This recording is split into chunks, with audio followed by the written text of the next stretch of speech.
بسم اللہ الرحمن الرحیم۔ اللہ تبارک و تعالیٰ کے پاکیزہ نام سے آغاز کرتے ہیں جو بہت مہربان نہایت رحم والا ہے۔ الحمدللہ درس بخاری کرتے ہوئے ہم حدیث نمبر 1052 تک پہنچ گئے تھے، اور اس میں آخری حصے پر ہمارا کلام چل رہا تھا کہ نبی کریم صلی اللہ علیہ وسلم نے ارشاد فرمایا کہ میں نے آج جیسا قبیح منظر کبھی نہیں دیکھا، اور میں نے دوزخ والوں میں اکثر عورتوں کو دیکھا۔ صحابہ کرام نے پوچھا رسول اللہ صلی اللہ علیہ وسلم وہ کیوں؟ آپ نے ارشاد فرمایا کہ ان کے کفر کی وجہ سے۔ تو اس پر ہماری تھوڑی سی گفتگو چل رہی تھی کہ کفر بمانے ناشکری ہے، جس کو کفران نعمت بھی آپ کہتے ہیں، بعض اوقات آپ نے سنا ہوگا لفظ۔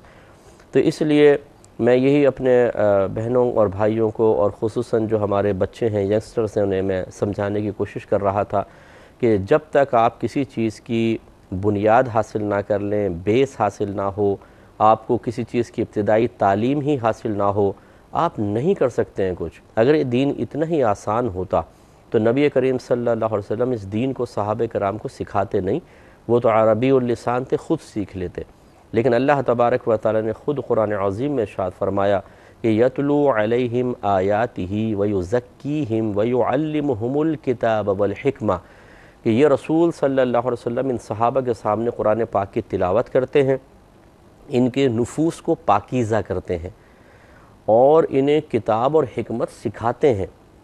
اب نبی کریم صلی اللہ علیہ وسلم عربی اللسان، صحابہ کرام کی زبان عربک،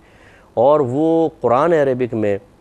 اب آپ کسی عربی شخص کو کہیں قرآن پڑھ کر سنائیں، اس کا ترجمہ اس کو سمجھ میں آتا رہے گا کیونکہ ان کی مدر لینگویج ہے، لیکن وہ کیا چیز تھی جس کو نبی کریم صلی اللہ علیہ وسلم انہیں سکھا رہے ہیں؟ اس کا مطلب یہ ہوا کہ صحابہ کرام جیسی کامل شخصیات جو اس امت میں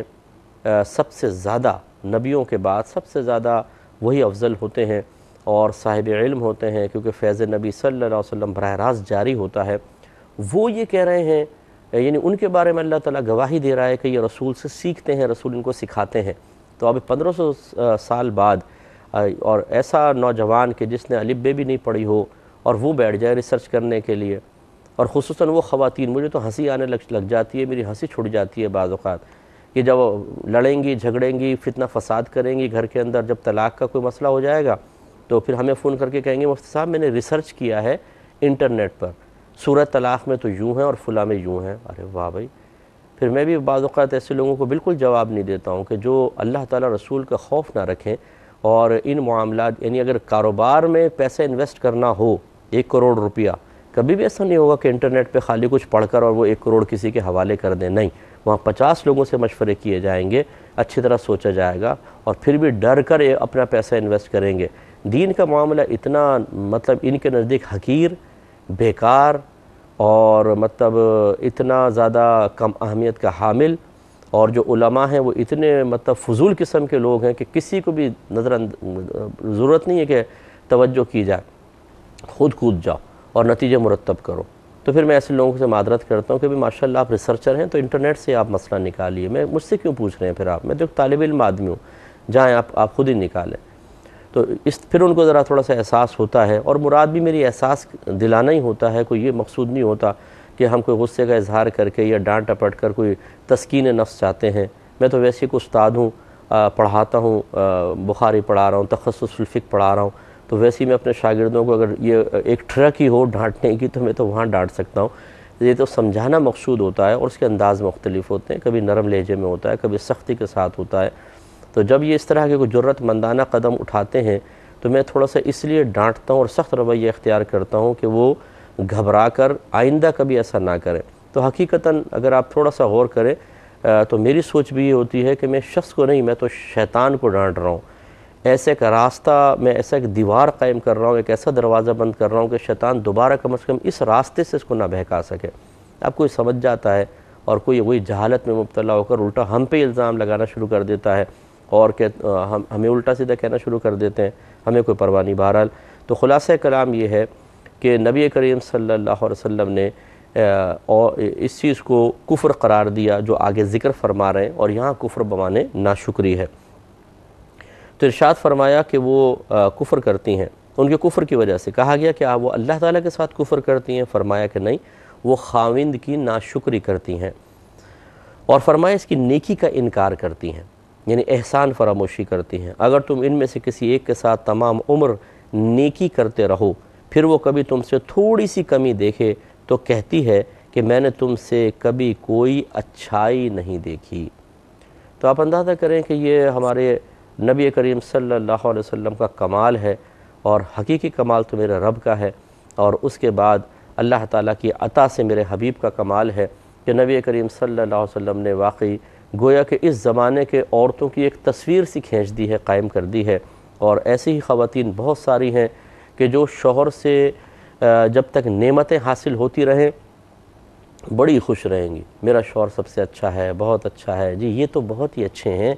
میرا بڑا خیال رکھتے ہیں، اور یہ ہے وہ ہے۔ اور جہاں تھوڑی سی اس کی طرف سے ناگواری محسوس ہوئی اور یہ تلواریں نکال کے میدان جنگ میں کود جاتی ہیں اور کہتی ہیں ابھی تجھے تیری اوقات یاد دلاتے ہیں، 2 منٹ میں سارے احسانات بھول جائیں گی، اس نے لا کے کھلایا ہے، پلایا ہے، لباس دیا ہے، چھت فراہم کی ہے، بحیثیت شوہر کے ایک عورت کو اعتماد دیا ہے، احساس تحفظ دیا ہے، مشکل میں اس کے ساتھ کھڑا ہے، اس کو اپنی گفتگو سے اس کو حوصلہ فراہم کیا ہے۔ ہزار ہا فائدے عورت شوہر سے حاصل کرتی ہے، اور یہ نہیں ہے کہ شوہر نہیں کرتا، لیکن ابھی موضوع عورتیں ہیں اس لیے میں صرف شوہروں کے بارے میں عرض کر رہا ہوں۔ لیکن جب کوئی اس کی طرف سے ناگوار چیز آئے تو پھر تو کون اور میں کون، اور ایک ہوتا ہے کہ چلو وقتی طور پہ طبیعت کی خرابی ہوئی، مطلب موڈ آف ہو گیا، شوہر کی کسی بات سے ناگواری پیدا ہوئی اور لہجے میں تلخی پیدا ہو گئی، ہوتا ہے، انسانی فطرت ہے، طبیعت کی نازکی ہے، طبیعت کا قصور ہے۔ لیکن ایک ہوتا ہے کہ انسان تمام چیزوں کا انکار کر دے اور بقائی میں ہوش و حواس، شوہر کہہ رہا ہو کہ میں نے تمہارے ساتھ کبھی اچھا سلوک نہیں کیا، نہیں میں نے نہیں دیکھا تمہارے ساتھ کبھی کوئی اچھا سلوک، میں نے تمہارے ساتھ گزارا کیا ہے، بس یہ میں ہی جانتی ہوں، اگر میری جگہ کوئی اور ہوتی نا تو بہت پہلے بھاگ جاتی۔ کہاں بھاگ جاتی؟ جنگلوں میں بھاگ جاتی۔ تو آپ کیسے ٹکی رہ گئیں؟ یعنی کہنے کا مطلب یہ ہے کہ یہ میرا کمال ہے، یہ میری وسعت ظرفی ہے، یہ میری ہمت اور حوصلہ ہے کہ میں نے تم جیسے شخص کے ساتھ گزارا کیا، سارے نفع حاصل کرتی رہیں، اور جب یہ دیکھا کہ اب بس طبیعت سیر ہو گئی ہے، یا پھر مطلب یہ کہ کچھ اور معاملات ایسے ہو گئے ہیں کہ اس کے ساتھ گزارا کرنا مشکل ہے، تو کون اور میں کون۔ تو یہ بالکل غلط رویہ ہوتا ہے، یہ اس میں بہنوں کو برا مانے بغیر، کیونکہ یہ الفاظ شاید بہت سی بہنوں کو ناگوار گزریں، لیکن برا مانے بغیر سوچنا چاہیے۔ میں نہیں کہہ رہا ہوں، ہمارے نبی فرما رہے ہیں کہ اگر آپ اس طرح کا رویہ اختیار کریں گی تو یاد رکھیں کہ پھر جہنم میں جائیں گی، پھر آپ کی چیخیں سننے والا بھی کوئی نہیں ہوگا، کیونکہ شوہر کی ناشکری بہت غلط چیز ہے۔ میں نے پہلے بھی آپ کو سمجھایا تھا کہ جب شوہر کا انتقال ہو تو عورت کو 4 ماہ 10 دن تک عدت کا حکم ہے، 4 ماہ 10 دن، اور اس میں کوئی تخصیص نہیں ہے کہ شوہر چرسی ہے، موالی ہے، زانی ہے، حتیٰ کہ کوئی بھتہ خور ہے، کوئی بھی ہے، اگر مسلمان ہے تو عورت کو 4 ماہ 10 دن تک سوگ منانا ہوگا۔ سوگ کا مطلب اظہار غم۔ کس چیز پر اظہار غم؟ علماء نے فرمایا کہ شوہر ایک اللہ کی نعمت تھی، وہ نعمت چھن گئی، اس وجہ سے عورت کو اظہار غم کا حکم دیا گیا۔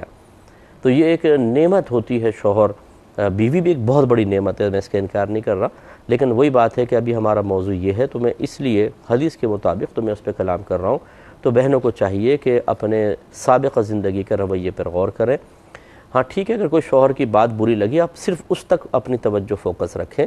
اور انداز اچھا رکھیں، اس میں بھی انداز اچھا رکھیں، سختی نہیں، جھڑکنا نہیں، لڑائی جھگڑا نہیں، فتنہ فساد نہیں، گریبان پہ ہاتھ نہیں، گالی گلوچ نہیں۔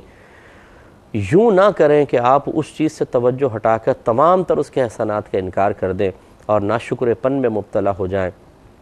یہ غلط ہے۔ اس لیے میں بہنوں سے کہتا ہوں ایک ڈائری لیں، جو شوہر کی طرف سے اذیتیں پہنچیں یہ بھی لکھ لیں، جو اس کی گندی عادات ہیں وہ بھی لکھ لیں، چلیں آپ کر کے دیکھیں، اور جو اچھی اس سے نعمتیں ملی ہیں آپ کو سکون ملا ہے، احساس تحفظ ہے، وہ سب ایک طرف لکھ لیں، اور پھر آپ دیکھیں کہ موازنہ کر کے دیکھیں کہ فائدے زیادہ حاصل ہوئے ہیں کہ نقصان۔ تو یہ ہو سکتا ہے کہ بہت ساری بہنیں یوں کہیں کہ جی نقصان زیادہ مجھ سے، کیونکہ میرا شوہر شرابی ہے، زانی ہے، جواری ہے، نفقہ نہیں دیتا، مجھے ہمیشہ تنگ کر کے رکھا ہے، یہ بھی کیسز ہیں، اس کا کوئی انکار نہیں کر سکتا۔ لیکن کم از کم چلے ان بہنوں کو پہلے ہم سائیڈ میں کر دیتے ہیں، وہ بہنیں تو ذرا غور کریں کہ جب انہوں نے حساب کتاب کیا اور پتہ چلا جی شوہر نے زیادہ نعمتیں دی ہیں، شوہر کی سے زیادہ اس کو فائدے حاصل ہوئے ہیں، تو پھر اب آپ سوچئے کہ کیا یہ بے مروت پن نہیں ہے کہ آپ تمام چیزیں شوہر کی نعمتیں اور انعامات اور اس کی طرف سے پہنچنے والے فوائد کو نظر انداز کر کے اس طرح کے جملے کہیں؟ اب ذرا شوہر کی جگہ اپنے بیٹے کو لے لیں اور فرض کر لیں کہ آپ کی بہو یہ کہہ رہی ہو کہ آپ کے بیٹے کو کہ تم سے تو میں نے کبھی کوئی فائدہ نہیں پایا اور آپ نے سن لیا،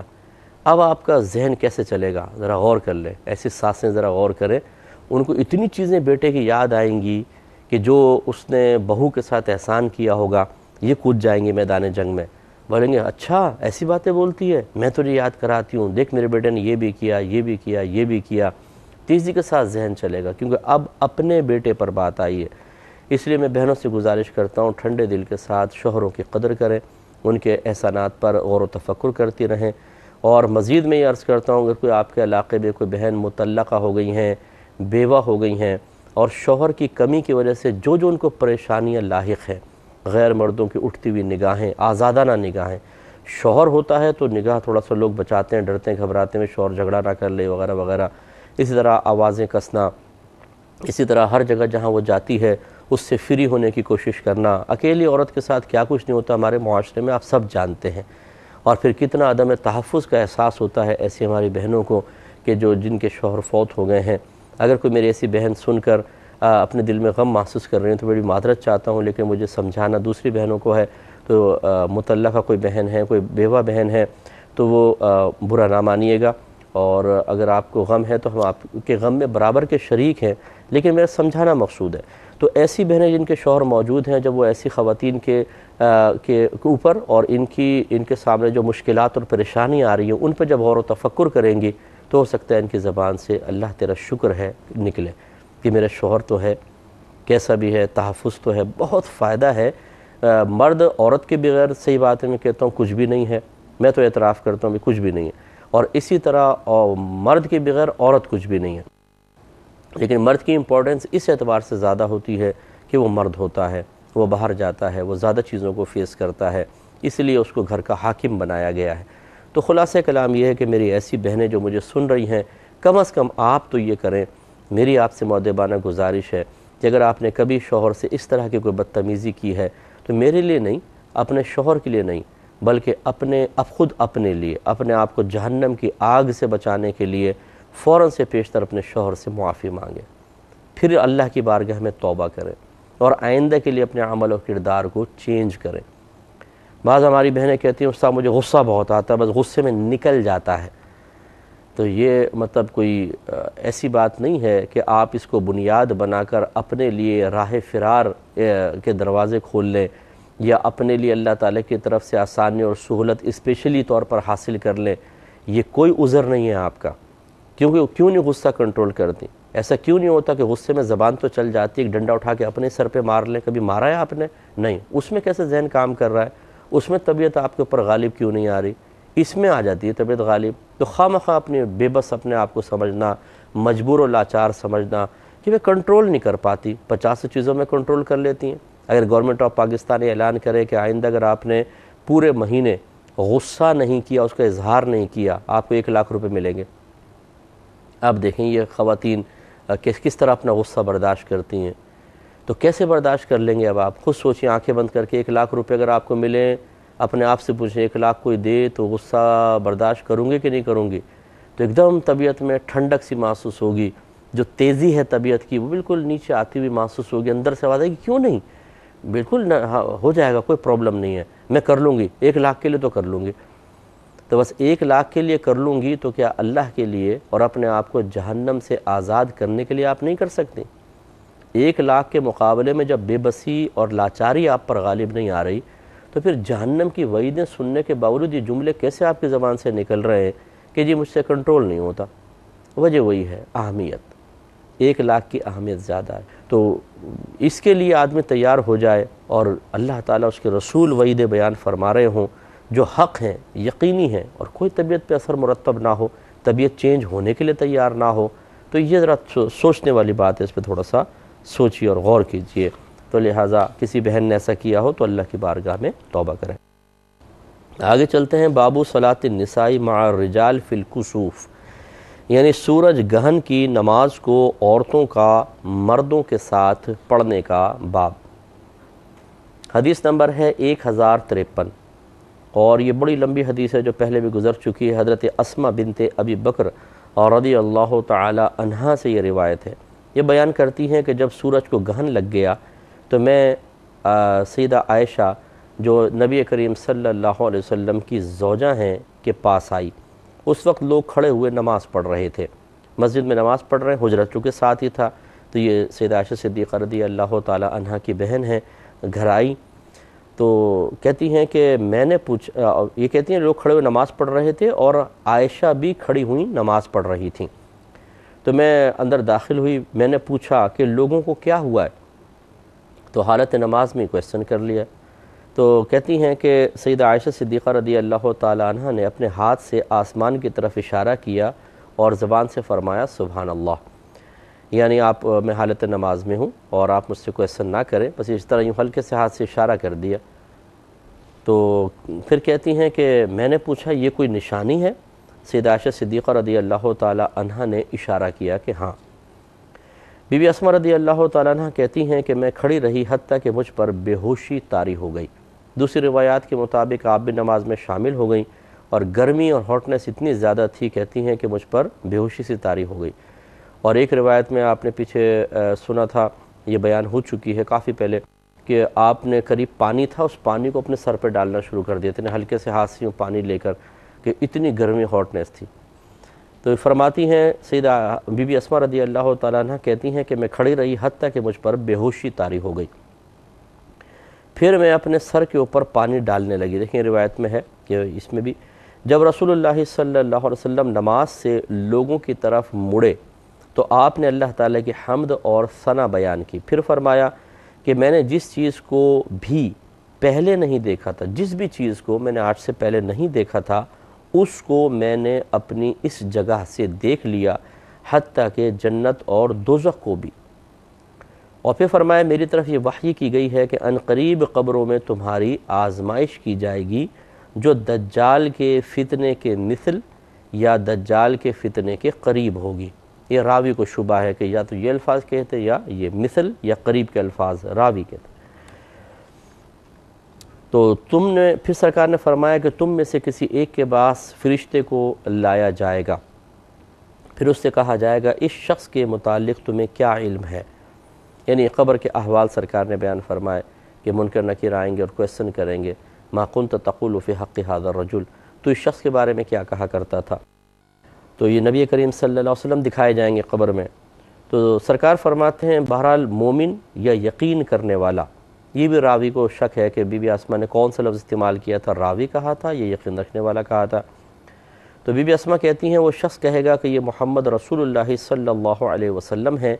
یہ ہمارے پاس معجزات اور ہدایت لے کر آئے تھے۔ اب وقت چونکہ قلیل ہے، انشاءاللہ میں حدیث کو تھوڑا سا کمپلیٹ نیکسٹ پروگرام میں کروں گا اور پھر اس پہ تبصرہ بھی کریں گے، پہلے بھی ہو چکا ہے، مزید کریں گے انشاءاللہ۔ اللہ تعالیٰ عمل کی توفیق عطا فرمائے، آمین۔ وآخر دعوانا ان الحمد للہ رب العالمین۔